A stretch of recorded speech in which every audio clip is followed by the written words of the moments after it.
मिडियानि लोगो नोंथांमोनखौ दिनै जों बरायना लादों आरो दिनै इउनाइटेड फराम अफ एक्स एनडिबि जोंनि आफादा एक्जिकिउटिभ मेल जिरायनानै जों माखासे रिजलिउसन जों पास खालामदों।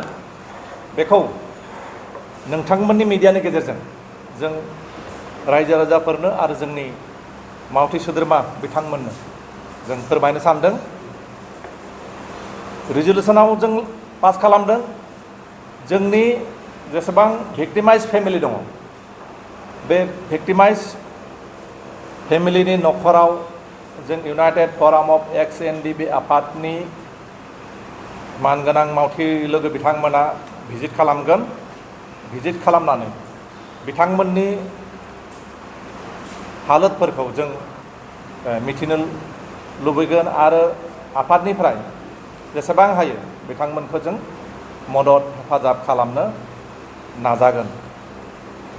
बेनि उनाव दङ जों एभ्रि डिस्ट्रिक्ट प्रत्येक जिल्लायाव जों मोनसे करि मनुमेन्ट माने मुंख्लं खाम्फा प्रत्येक जिल्लायाव मोनसे करि जों मुंख्लं खाम्फा गायसननो थाखाय जों थिरांथा लादों। मानोना जिथुनिखि सेन्ट्रेलाइज मोनसे मुंख्लं खाम्फा गायसननायनि खोथा दङमोन, नाथाय बिटिआर सरकारा दिनैसिमबो जोंनो जेबो फोरमायाखै बेसेबां डेभेलप जाना दङ, बबे जायगायाव खालामनो नागिरदों, बेनि हानि जिथु एलटमेन्ट बे हानि एलटमेन्टआ जादोंना जायाखै, खालामदोंना खालामाखै, बेनि बागै जोंनो मिथिहोआखै। बेनिखायनो जोंनिफ्राय जों गावनि आफादनिफ्राय प्रत्येक जिल्लायाव मोनसे करि जों मुंख्लं खाम्फा गायसननायनि थिरांथाखौ जों लादों। बेनिफ्राय प्रत्येक जिल्लायाव जों दासान्दि संकसनिफ्राय सदियासिम क'क्राझारनिफ्राय आप टु धेमाजिसिम डिस्ट्रिक्ट कमिटिफोरखौ जों दानानै लाखाबाय। दा डिस्ट्रिक्ट कमिटिफोरनि सिङाव आन्सलिक कमिटिफोरखौ दानायनि जों रिजलिउसन जों पास खालामदों। बे मोनसे जोंनि रिजलिउसन जों इउनिमासलि जों बेखौ लादों। बेनिफ्राय जोंनि आफादनि सेंग्राफ्रा जोंनि इउनाइटेड फराम अफ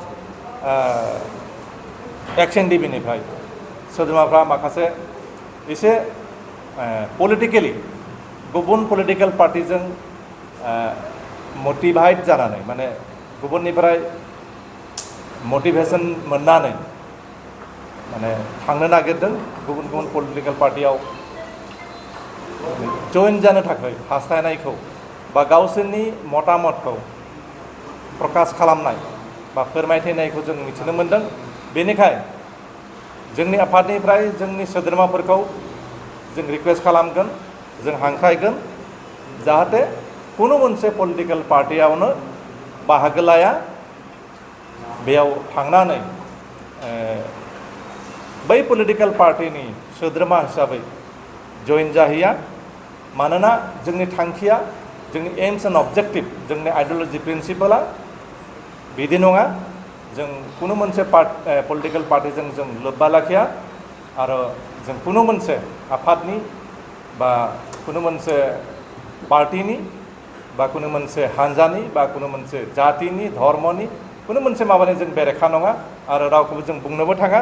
खिन्थु जोंनि सोद्रोमाफ्रा जाहाथे गुबुन राजखान्थि आफादाव थांनानै जइन जाहैया, बेनि थाखाय जोंनि सोद्रोमाफोरखौ नोंथांमोननि मिडियानि गेजेरजों गुरै खावलायनाय थाबाय। কিন্তু আৰু এটা কথা ক'ব বিচাৰিছোঁ যে আজিলৈকে আমাৰ যিসকল শ্বহীদ পৰিয়ালসকলে যিটো এছগ্ৰেচিয়া পাবলগীয়া আছিলে সেই আজিলৈকে সম্পূৰ্ণ হোৱা নাই। চৰকাৰে যিটো হিচাপ দিছিলে তাতকৈ আৰু বহুগুণে ইয়াৰ যিটো সংখ্যা সেইটো বেছি হ'ব। গতিকে চৰকাৰে যিখিনি শ্বহীদ পৰিয়ালক এছগ্ৰেচিয়া দিবলগীয়া আছিলে আজিলৈকে সম্পূৰ্ণ হোৱা নাই, আৰু যিখিনি দিছে সেইটো একেবাৰে নগণ্য।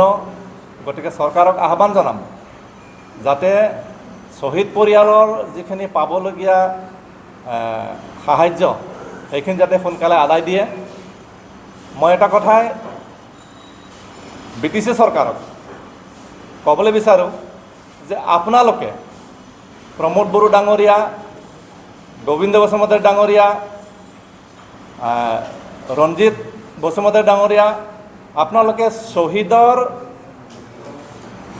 তেজৰ ওপৰেদি গৈ আজি ক্ষমতাত অধিষ্ঠিত হৈছে। অন্তত আপোনালোকে এই শ্বহীদৰ লগত ৰাজনীতি নকৰাটো ভাল হ'ব। আৰু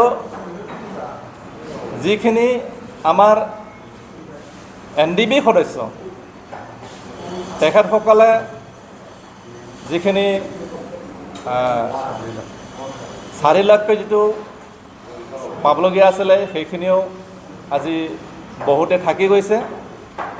গতিকে সেইখিনিকো যাতে সম্পূৰ্ণ কৰে, নহ'লে অনাগত দিনত আমি যিকোনো সময়ত যিকোনো মুহূৰ্তত